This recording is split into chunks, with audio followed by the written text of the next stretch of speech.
So, Olympic Games, Rio 2016, David Rudisha.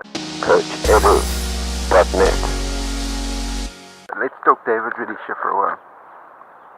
David Rudisha has successfully defended his 800-meter Olympic title. 4 years ago in London, he smashed the world record.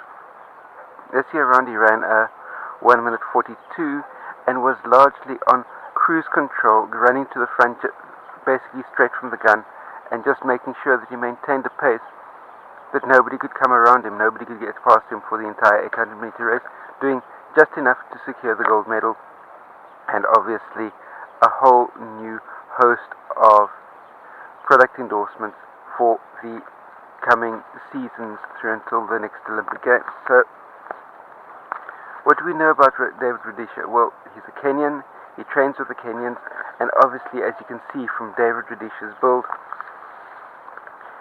he doesn't eat corn, he doesn't eat tempeh like the rest of the Kenyans. He maintains a low-carb, high-fat diet, as you can see from his slightly pudgy-looking facial features and chicken wing arms, that he maintains a really, really high-fat diet. So, is David Rudisha squeaky clean? 150% absolutely David Rudisha is clean. He would never, ever, ever take any performance enhancing substances whatsoever, because after all, we know they don't work. And why do we know that he takes no performance enhancing substances whatsoever? Number one, he tells us so. Number two, the Kenyan athlete management team, even those ones that have been banned for trafficking EPO and other performance enhancing substances, tell us that David Rudisha would never touch the stuff. So we know that for a fact. The Kenyans wouldn't touch anything, and what we know from recent news broadcasts is it's only the Russians that touch any performance enhancing substances. Nobody else touches anything. Not the Kenyans, not the Ethiopians, not the British, definitely not the British, not the Americans, not the Jamaicans, not the Australians, nobody else, only the Russians, because that's what the IAAF wants us to believe.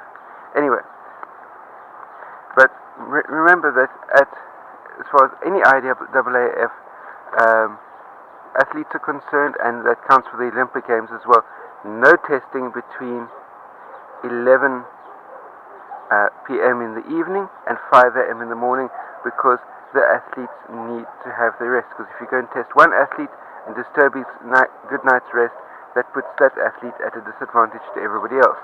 And why is it so important to have this 6-hour gap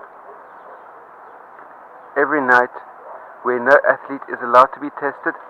Well, let's hear it from one of the most tested athletes in the world ever. The half-life of EPO is 4 hours. So you can back it out from there and figure out when you're in trouble. Will he pass every test because he does not take EPO? Yes, he will. So there's the story. That if